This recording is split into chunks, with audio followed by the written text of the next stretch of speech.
warahmatullahi wabarakatuh. Alhamdulillahirabbil alamin. Anak-anakku yang saya cintai, kita berjumpa lagi dengan materi mata pelajaran pendidikan agama Islam dan budi pekerti. Kita akan membahas bab selanjutnya, anak-anak. Kira-kira pembahasan kita pada kali ini itu tentang apa?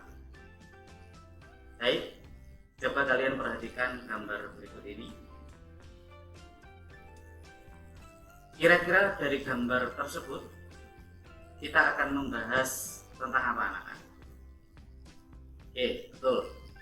Jadi pembahasan kita pada pertemuan kali ini tentang zakat.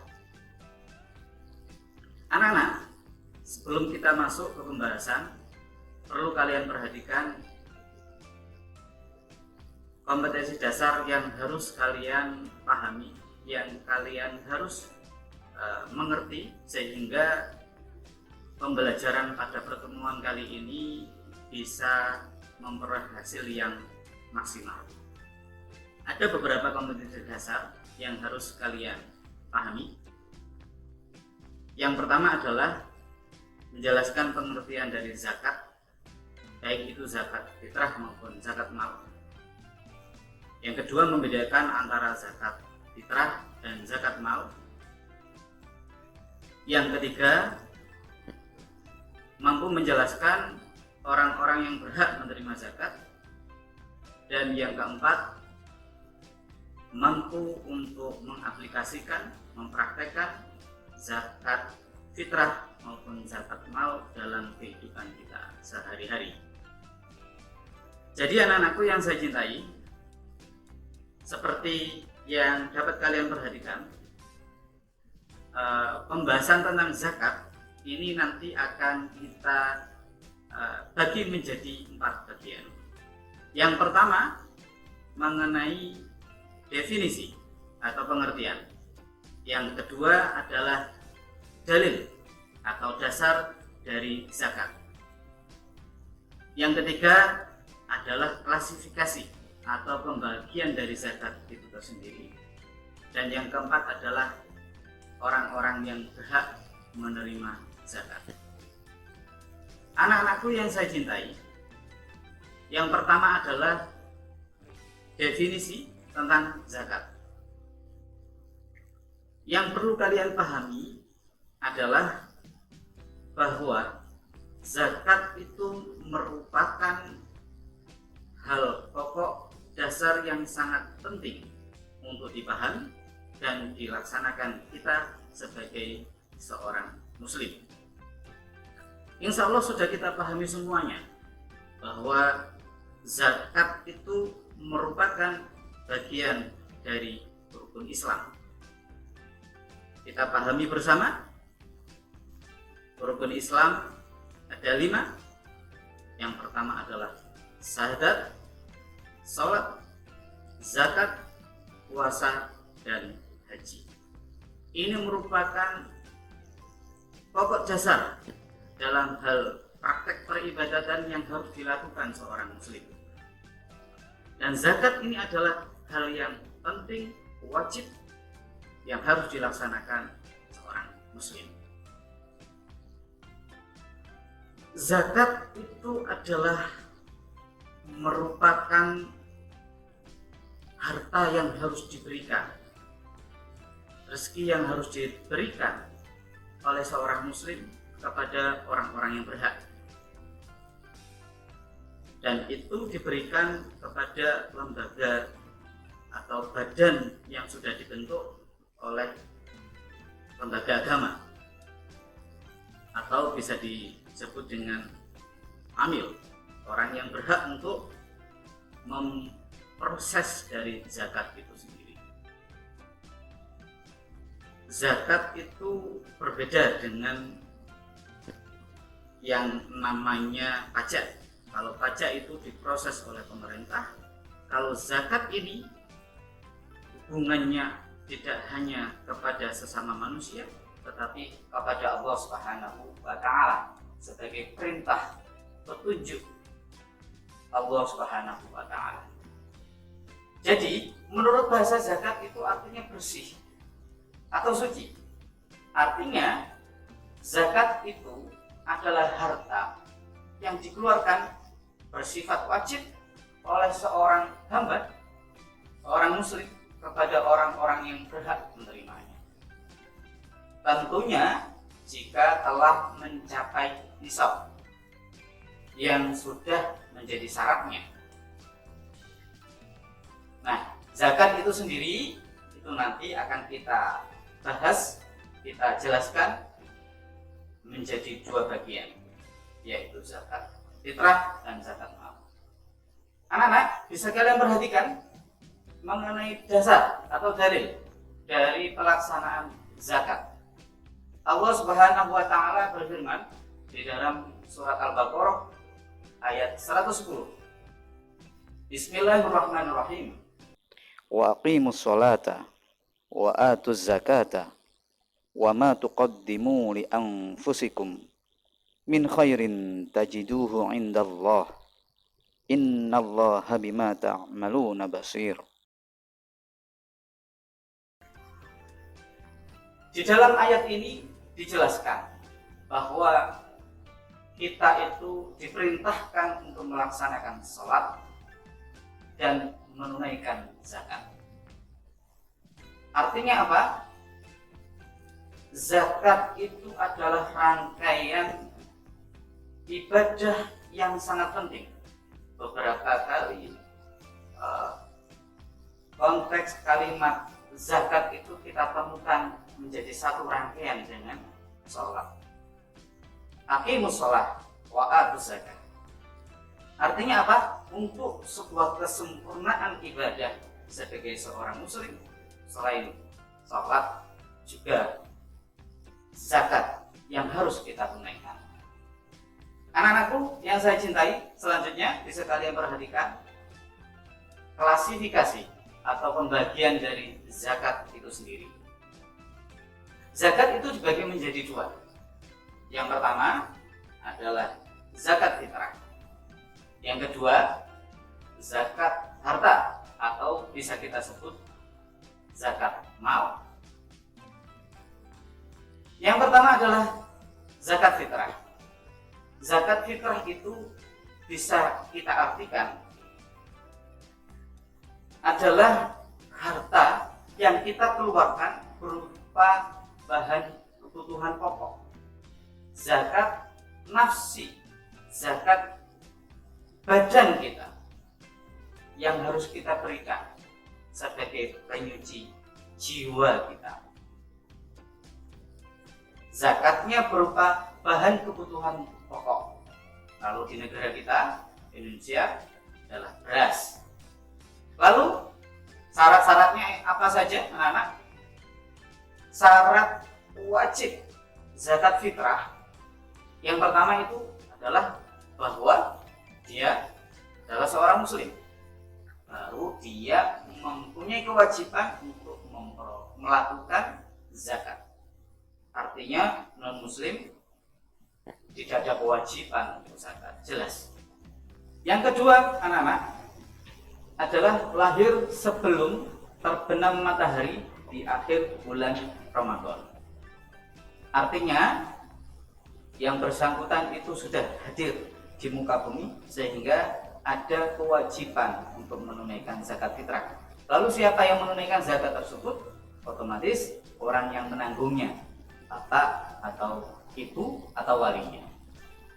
Yang ketiga, anak-anak, adalah bahwa orang yang menunaikan zakat itu memiliki kelebihan harta dari keperluan dirinya dan orang-orang yang ditanggungnya.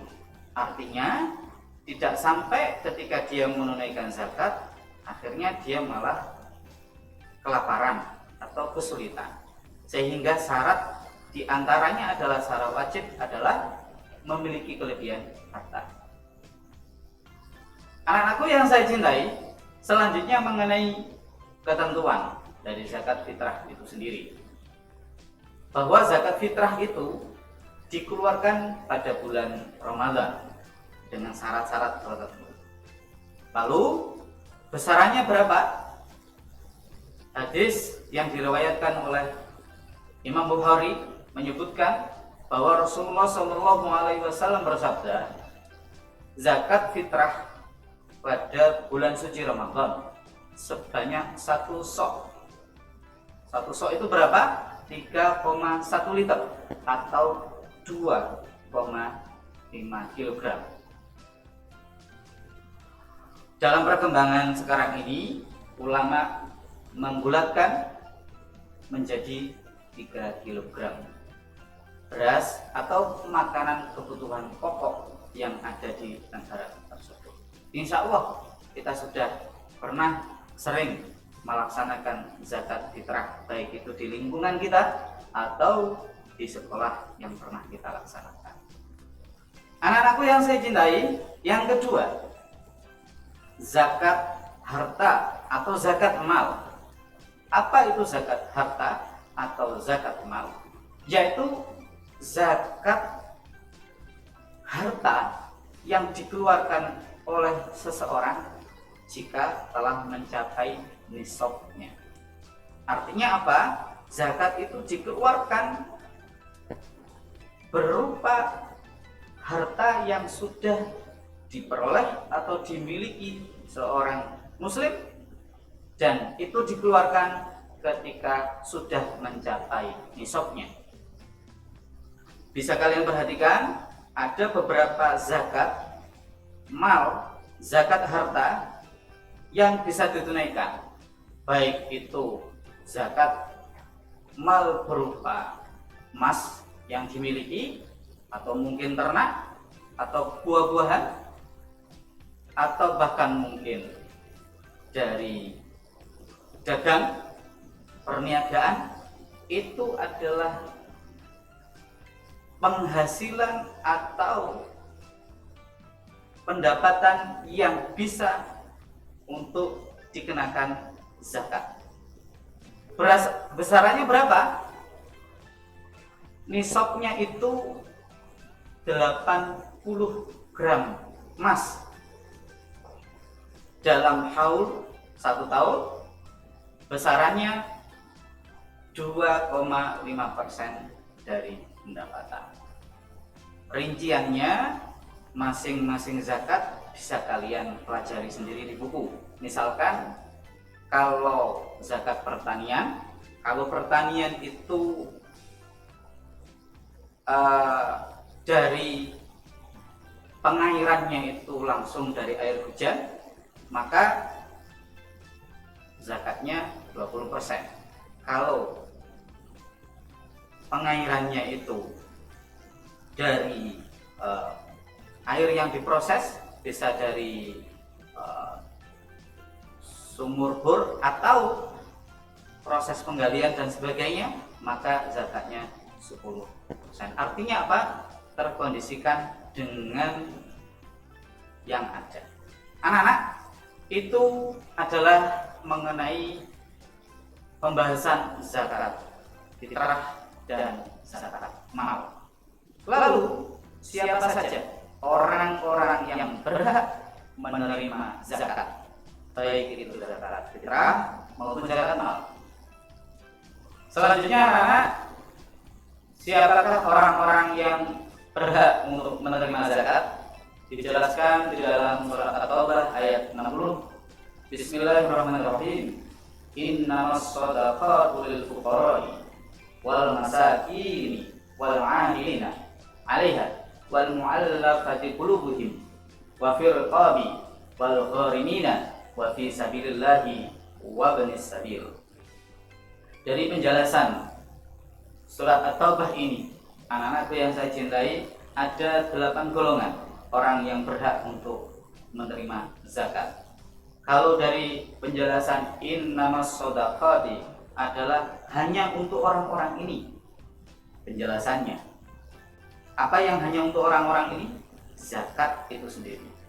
Yang pertama adalah fuqara'i wal masakin, fakir wal masakin, dan orang yang miskin. Yang ketiga adalah amilina atau pengurus, orang yang memproses zakat itu. Wal mu'allafati qulubuhum, mu'alaf yang ditakutkan dia akan kembali ke agamanya lagi ketika dia kekurangan. Selanjutnya adalah wafir riqab atau hamba sahaya, wal gharimina, orang yang berhutang, artinya orang yang punya tanggungan hutang sehingga kita perlu membantunya dalam bentuk bisa zakat yang bisa membantu meringankan dia. Wa fi sabilillah, yang ketujuh adalah orang yang di jalan Allah. Siapa itu? Orang-orang yang memperjuangkan agama Allah, baik orang yang berjuang membela agama dalam di medan pertempuran atau memperjuangkan agama Allah dalam bentuk ibadah, dalam bentuk berdakwah fi sabilillah. Misalkan guru ngaji atau mungkin mubalik yang membutuhkan. Selanjutnya adalah ibnu sabil, yang terakhir, yang kedelapan adalah orang yang dalam perjalanan. Artinya dalam perjalanan itu dalam rangka ibadillah, dalam rangka untuk ibadah kepada Allah Subhanahu wa taala, dalam rangka untuk menjalankan kebaikan. Anak-anakku yang saya cintai, demikian yang dapat Pak Ikhwan sampaikan mengenai zakat. Apa itu zakat fitrah, apa itu zakat mal, lalu pembagiannya, definisinya, dan orang-orang yang berhak menerimanya sudah Pak Ikhwan jelaskan. Mudah-mudahan kita semuanya mendapatkan ilmu yang bermanfaat, kita bisa mengambil hikmah semuanya. Anak-anakku, selanjutnya bisa kalian perhatikan, ada tugas yang harus kalian kerjakan. Kalian kerjakan BDS bab tentang zakat halaman 42 poin A dan B saja. Nanti hasilnya bisa kalian foto, kirim ke WA di nomornya Pak Ikhwan. Ihdinas siratal mustaqim. Anak-anak, sebelum Pak Ikhwan tutup, kita lihat bersama apa yel-yelnya. SMP Barunawati luar biasa, siswa Barunawati taat zakat. Bisa ya? 1, 2, 3. SMP Barunawati luar biasa, siswa SMP Barunawati taat zakat, insya Allah. Terima kasih. Assalamualaikum warahmatullahi wabarakatuh.